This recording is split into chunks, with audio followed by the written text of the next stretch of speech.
കോൺഗ്രസ് രേഖാമൂലം എഴുതി നൽകിയാൽ സംസ്ഥാനത്ത് ബീഫ് നിരോധിക്കുമെന്ന് അസം മുഖ്യമന്ത്രി ഹിമന്ത ബിശ്വ ശർമ്മ.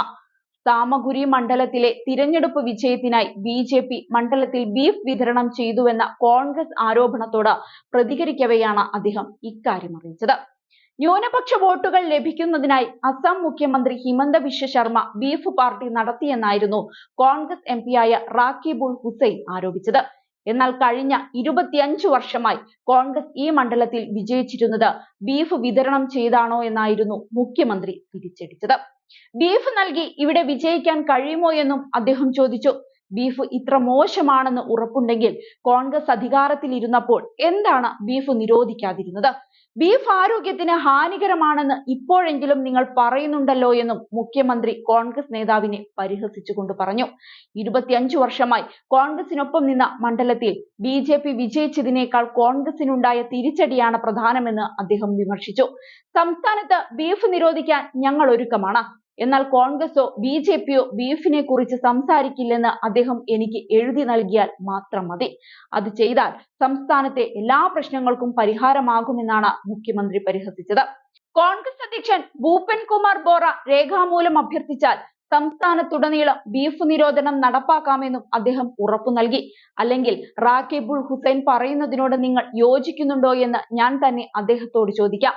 അങ്ങനെയുണ്ടെങ്കിൽ അടുത്ത നിയമസഭാ സമ്മേളനത്തിൽ തന്നെ ബീഫ് പൂർണ്ണമായും നിരോധിക്കാം. പിന്നെ സംസ്ഥാനത്ത് ഒരു പാർട്ടിയും ബീഫ് വിതരണം ചെയ്യില്ലെന്നും ഒരു മതക്കാരും ബീഫ് കഴിക്കില്ലെന്നും അദ്ദേഹം പറഞ്ഞു. അതേസമയം ബീഫ് കഴിക്കുന്നതിന് നിരോധനം ഏർപ്പെടുത്തിയിട്ടുള്ള സംസ്ഥാനമല്ല ആസാം. എന്നാൽ 2021 ഗോവധ നിരോധന നിയമം അനുസരിച്ച് ഹിന്ദുക്കളും ജൈനരും തിങ്ങിപ്പാർക്കുന്ന മേഖലയിൽ പശുക്കളെ കൊല്ലുന്നതും ഇറച്ചി വിൽക്കുന്നതും തടഞ്ഞിട്ടുണ്ട്. ഇതിനു പുറമെ ക്ഷേത്രങ്ങൾക്കും സത്രങ്ങൾക്കും 5 കിലോമീറ്റർ ചുറ്റളവിലും ഈ നിരോധനം നടപ്പാക്കിയിട്ടുണ്ട്. അതേസമയം ഗോവധ നിരോധനം നിലവിലുണ്ടെങ്കിലും മറ്റൊന്നിനും പ്രയോജനപ്പെടാത്ത പശുക്കളെ കൊല്ലാൻ ഇവിടെ നിയമം അനുവദിക്കുന്നുണ്ട്.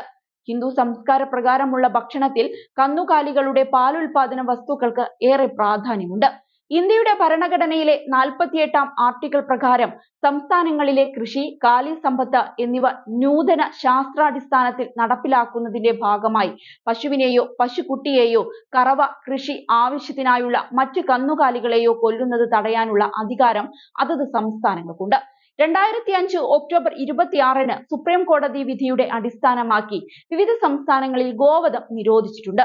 കന്നുകാലികളുടെ വിൽപ്പനയും കൊലപാതകങ്ങളുമായി ബന്ധപ്പെട്ട് ഇന്ത്യയിലെ 24 സംസ്ഥാനങ്ങളിൽ വിവിധ നിയമങ്ങൾ രൂപീകരിക്കുന്നതിനെ കുറിച്ചും ചർച്ചകൾ നടന്നു വരുന്നുണ്ട്. ഇറച്ചി കഴിക്കുന്നതിന്റെ പേരിൽ ഇന്ത്യയിൽ നിരവധി കൊലപാതകങ്ങളാണ് ഇതുവരെ ഉണ്ടായിരിക്കുന്നത്.